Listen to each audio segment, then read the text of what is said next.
Hi viewers, நம்ம இன்னைக்கு ஆப்பம் எப்படி பண்ணுறதுன்னு பார்க்கலாம். இது ரொம்ப டேஸ்டியான ரெசிபி. இது இட்லி மாவு மாதிரிலாம் ஸ்டோர் பண்ணிலாம் வச்சுக்க முடியாது. தேங்காய்லாம் போட்டு ஆட்டுறதால அவ்வளோவா நல்லா இருக்காது. அதனால் ஒன் டைம் டிஃபனுக்கு நீங்கள் பண்ணிக்கலாம். அதுக்கேற்ற மாதிரி அளவில் அரிசி போட்டுக்குங்க. இப்போ அதோட அளவு நான் சொல்கிறேன்.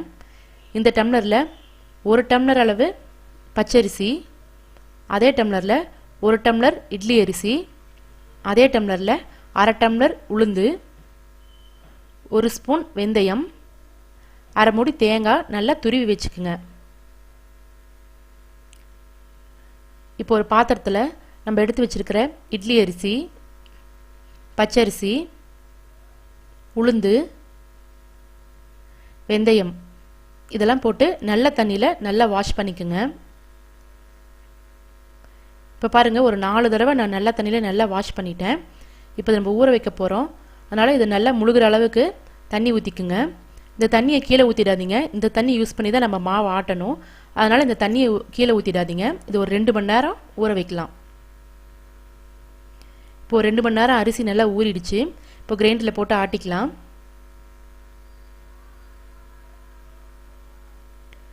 அரிசி கிரைண்டரில் போட்டுட்டு நம்ம ஊற வச்ச தண்ணியவே அதில் ஊற்றி தெளிச்சுக்குங்க. தண்ணியை வேஸ்ட் பண்ணிடாதீங்க.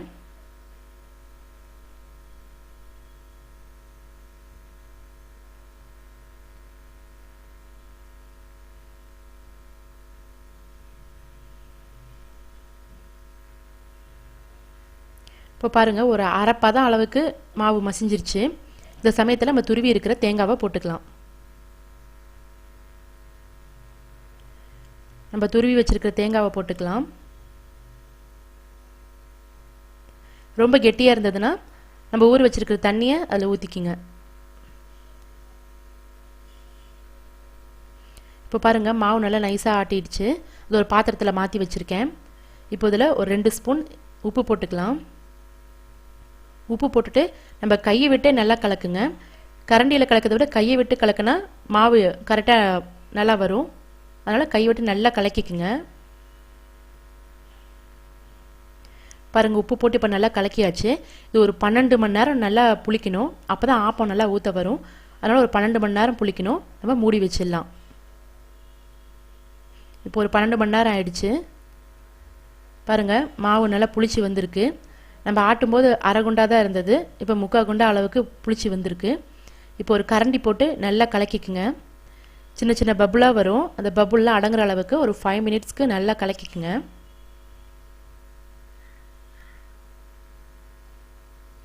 இப்போ பாருங்கள், நான் ஆப்பசட்டி அடுப்பில் வச்சுருக்கேன்.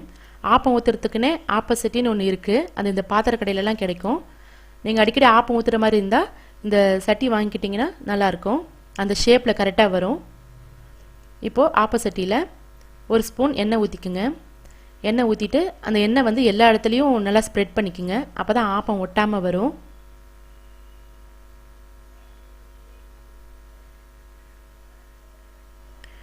அப்புறம் நடுவில் கொஞ்சம் எண்ணெய் ஊற்றிக்குங்க.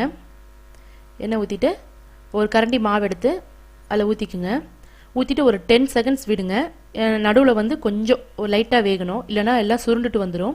அதனால் ஒரு 10 செகண்ட்ஸ் விட்டுட்டு அந்த சட்டியை எடுத்து அப்படியே நல்லா லைட்டாக அப்படி சுற்றுங்க.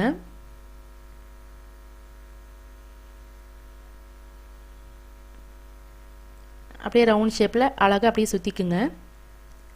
இந்த மாதிரி சுற்றிடலாம். சுற்றிட்டு சுற்றியும் கொஞ்சம் எண்ணெய் விடுங்க.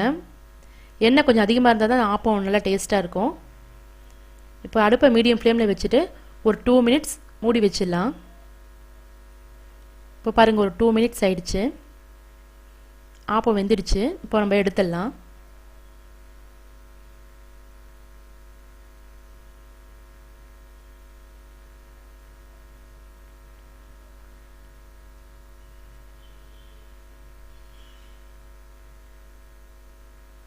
இப்போ டேஸ்டியான ஆப்பம் ரெடி ஆயிடுச்சு. இது சின்னவங்கலேருந்து பெரியவங்களுக்கு வரைக்கும் எல்லாருக்குமே ரொம்ப பிடிக்கும். இதுக்கு தேங்காய் சட்னி, தக்காளி சட்னி ரொம்ப நல்லாயிருக்கும்.